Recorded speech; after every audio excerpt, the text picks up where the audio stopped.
फकर जमान के साथ अब आपको बाबर आजम ओपनिंग करते हुए नहीं दिखाई देने वाले। उस्मान खान को जो वो ओपनिंग करवाई जा रही है फकर जमान के साथ। अगेन बाबर आजम अब आपको नंबर 3 के ऊपर ही खेलते हुए नजर आएंगे, क्योंकि बाबर आजम का वही नंबर था, वही बाबर आजम के ऊपर सूट करता था। और वनडे क्रिकेट के अंदर अगर देखा जाए तो बाबर आजम उस नंबर के ऊपर एक परफेक्ट क्रिकेट खेलते। उस नंबर के ऊपर जब जहां स्विंग होना बंद हो जाता है तो बाबर आजम का नंबर आ जाता है और बाबर बैटिंग के ऊपर आ जाते हैं। तो उस टाइम के ऊपर बाबर आजम अपनी परफेक्ट शॉट मारना जो वो शुरू कर देते हैं। तो अब अच्छी खबर है बाबर आजम के लिए कि बाबर आजम को दोबारा से उसी अपने नंबर पर खिलाया जा रहा है, नंबर 3 के ऊपर। उस्मान खान और फकर जमान आपको ओपनिंग करते हुए दिखाई देंगे। हालांकि ये खबर मैंने आपको कल भी दी थी, लेकिन मैंने ये कहा था कि लाइकली चांसेस है, लेकिन आज खबर सामने आ रही है कि अब आपको उस्मान खान और फकर जमान ओपनिंग करते हुए दिखाई देंगे। उस्मान खान की अगर बात करें तो लिस्ट ए के मैचेस के अंदर काफी जबरदस्त परफॉर्मेंस है। T20 के अंदर डेब्यू कराया गया इंटरनेशनल के अंदर, वहां पर इतनी खासी परफॉर्मेंस दी नहीं, बस इक्का दुक्की चलती रही।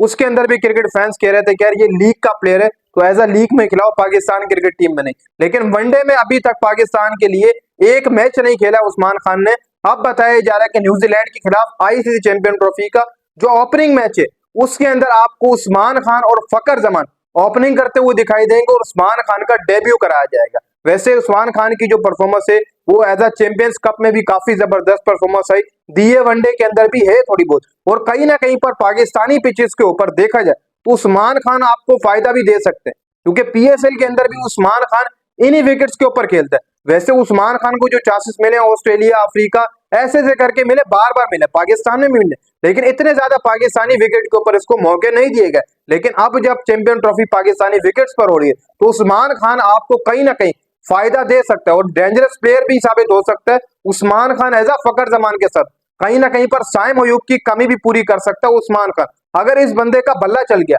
और फिर फकर जमान साथ होगा। फकर जमान की तो आप क्रिकेट देखते हैं भाई, अगर फकर शुरू हो जाए तो वो रुकता नहीं है।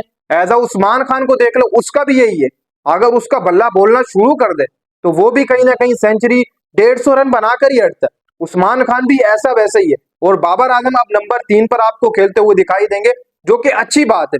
बाबर का नंबर 3 ही बनता है। मैं भी इतने दिनों से यही बात कर रहा हूँ कि यार बाबर को आप नंबर 3 पर खिलाओ, उसका वही नंबर है, वहीं पर ही वो स्कोर करेगा। ऊपर स्विंग हो रहा है बॉल, आप उसे ओपनर भेज रहे हैं, फिर वो फॉर्म में भी नहीं है। आप उस बुनियाद के ऊपर ओपनर रहे जब बाबर फॉर्म में नहीं है। चलो फॉर्म में होता तो फिर ही बंदा बोलता है। फिर ऊपर स्विंग होता है काफी ज्यादा यार, 10 ओवर शुरू के बहुत ज्यादा मुश्किल होते हैं। टॉप जो फास्ट बॉलर होते हैं, टॉप स्पिनर, वो शुरू के 10 ओवर कराते हैं, जिसमें कहीं ना कहीं विकेट निकलने के ज्यादा चांसेस होते हैं। तो बाबर आजम नंबर 3 के ऊपर एट मेरे हिसाब से बिल्कुल बेहतरीन थे और अब नंबर 3 के ऊपर ही बाबर को खिलाया जाएगा। लेकिन ड्रॉप किसको किया जाएगा, सऊद या तैयब ताहिर को? मुझे ऐसा लगता है कि सऊद को ड्रॉप किया जाएगा, जो कि बनता है। सऊद ने बायलेटर सीरीज नहीं खेली, सऊद का ड्रॉप होना बनता है। तैयब ताहिर को आप मिडिल ऑर्डर के अंदर रखे तो बेटर है। सऊद को आप ड्रॉप कर दें, उस्मान खान को आप लेकर आए, डेब्यू कराएं। बाबर को नंबर 3 के ऊपर आपको खेलता हुआ नजर आएगा। उस्मान खान और फकर जमान आपको ओपनिंग करते हुए दिखाई देंगे। सऊद शकील को आई थिंक मेरे हिसाब से ड्रॉप किया जाएगा, फिर नीचे से फहीम अशरफ को ड्रॉप किया जाएगा, उनकी जगह हारिस को जो वो लेकर आया जाएगा, जो कि इस वक्त फुली फिट हो चुके हैं, जो कि अच्छी बात है। हसनैन भी बेंच के ऊपर बैठेगा, खुशदिल शाह आपको खेलता हुआ नजर आएगा, फहीम भी बेंच पर बैठेगा। ये दो नाम बेंच के ऊपर बैठेंगे, हसनैन, फहीम। खुशदिल शाह खेलेंगे प्लेइंग 11, सलमान अली खेलेंगे, उस्मान खान, सऊद शकील ड्रॉप होगा, बाबर, रिजवान, खुशदिल, ये आपको ऊपर बैटिंग ऑर्डर के ऊपर नजर आएंगे। नीचे शाहीन, नसीम, हारिस और अबरार अहमद, ये आपको बॉलिंग के ऊपर नजर आएंगे। बाकी जो बात रह गई, ये मुकाबला पाकिस्तान के लिए बहुत ज्यादा इंपॉर्टेंट है। अगर पाकिस्तान ये मुकाबला हार जाती है तो फिर पाकिस्तान के लिए बहुत मुश्किलात होंगी। देखो पाकिस्तान को कहीं ना कहीं पर टफ टाइम देना होगा न्यूजीलैंड को कराची के अंदर कल के दिन। ये मुकाबला जीतना बहुत ज्यादा इंपॉर्टेंट है। अगर पाकिस्तान न्यूजीलैंड से हार गई तो फिर इंडिया के अगेंस्ट आप कैसे जीतोगे? वो तो एक प्रेशर वाला गेम होता है, फिर आपके ऊपर डबल प्रेशर होगा कि यार अगर हम इंडिया से हार गए तो हम चैंपियन ट्रॉफी से पार हो जाएंगे। इसलिए भाई साहब न्यूजीलैंड वाला गेम पाकिस्तान के लिए बहुत ज्यादा इंपॉर्टेंट है। समझ लो कि फाइनल की चाबी होगी ये पाकिस्तान के पास। अगर पाकिस्तान न्यूजीलैंड को हरा देती है, और उम्मीद यही करेंगे कि पाकिस्तान न्यूजीलैंड को हराए, फिर इंडिया के अगेंस्ट पाकिस्तान उस तरीके से खेलेगी, इतना प्रेशर नहीं होगा, जो नॉर्मल प्रेशर होता है उसको लेकर खेलेगी। बांग्लादेश के खिलाफ जब जीत जाएगी तो 2 मैचेस पूरे डायरेक्ट सेमीफाइनल, आप समझ लेंगे पाकिस्तान चली जाएगी। तो इसलिए कहीं ना कहीं पर इंडिया वाले मैच से पहले पहले पाकिस्तान को न्यूजीलैंड को शिकस्त देनी होगी। फिर जब इंडिया के अगेंस्ट पाकिस्तान खेल रहा होगा तो वहां पर इतना प्रेशर वाला गेम नहीं होगा पाकिस्तान के लिए।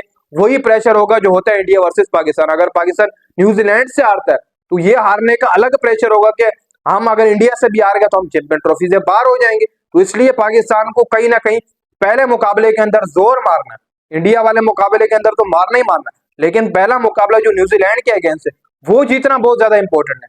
और कहीं ना कहीं पर 2 मैचेस अगर आप जीत लेते हो अच्छे, आप आगे जाते हो। और फिर पाकिस्तान के पास ये भी मसाइल है कि जब पाकिस्तान पहला मैच हार जाता है तो पाकिस्तान आगे नहीं बढ़ पाता है।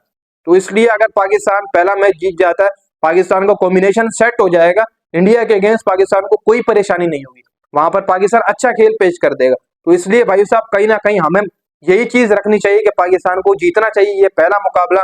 और उम्मीद करते हैं कि कल पाकिस्तान अपना पूरा जोर लगाएगी न्यूजीलैंड के अगेंस्ट कराची के अंदर और इस मुकाबले को जीतेगी।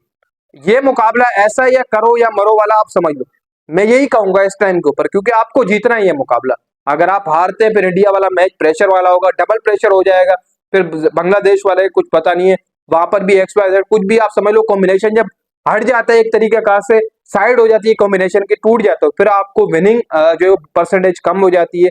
प्लेयर्स एक दूसरे से बात नहीं करते हैं क्योंकि मसाइल खराब कर देते हैं किसी भी कप के अंदर, आप समझ लें टूर्नामेंट के अंदर। तो कहीं ना कहीं पाकिस्तान पहला मुकाबला न्यूजीलैंड को हराया, फिर इंडिया के अगेंस्ट खेले तो उतना प्रेशर ना हो, बस वहां से भी जीत कर डायरेक्ट जो वो आगे जाए। लेकिन अगर न्यूजीलैंड से पाकिस्तान हार गया तो फिर इंडिया से हारने के पाकिस्तान के चांसेस 90% हो जाएंगे। और अगर पाकिस्तान ने न्यूजीलैंड को हरा दिया फिर पाकिस्तान इंडिया को बिल्कुल आसानी से हरा देगा दुबई के अंदर।